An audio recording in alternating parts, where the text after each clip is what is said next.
Marriages can end even where love once thrived, and sometimes couples can suddenly face financial turmoil because one spouse is wasting money.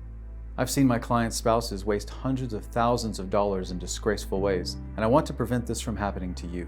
Keep watching to learn how you can spot marital waste and what to do about it if you do.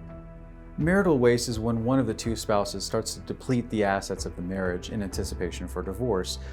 Sometimes you see this happening when spouses have a new significant other and start spending lavish amounts of money on that person. Sometimes it's just a matter of spending lavish amounts of money on themselves. Sometimes opposing party will try to funnel money to other family members to hide it from that spouse. Other examples of marital waste that I've seen: sometimes an opposing party will buy a brand new sports car or take a lavish vacation that's outside of their budget. All of these are examples of marital waste that you need to be on the lookout for, and you need to speak to an attorney to try to put a stop to it. Some of the things that I tell my clients to look out for is large purchases that are unusual given your typical spending habits, or if money is suddenly being transferred to accounts that you're not familiar with. These are all signs that you need to be paying attention to and making sure you notify your attorney about. So a question I always get asked is, how do we prove that there's marital waste? Well, the first thing you look at is, what is the pattern of spending that you have had as a couple over this period of time? So unusual spending habits, unusual expenditures are going to be things that really highlight to the court that this is marital waste. Additionally, sometimes in complex divorces, you're going to need to hire a financial expert to go back and look through financial records to be able to see where the money went and what it was spent on. So whether something is or is not marital waste is really a case-by-case basis.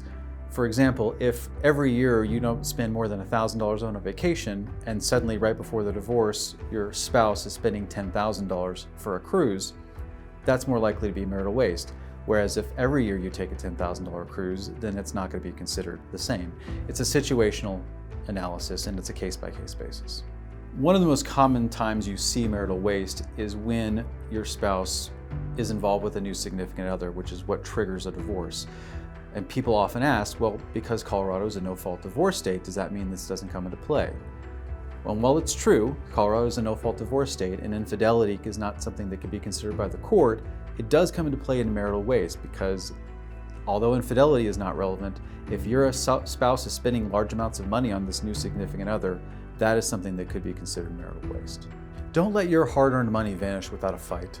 With years of experience, our team has helped numerous clients secure what is rightfully theirs. When it comes to protecting your financial future, we're here to help. Give us a call for a free case assessment.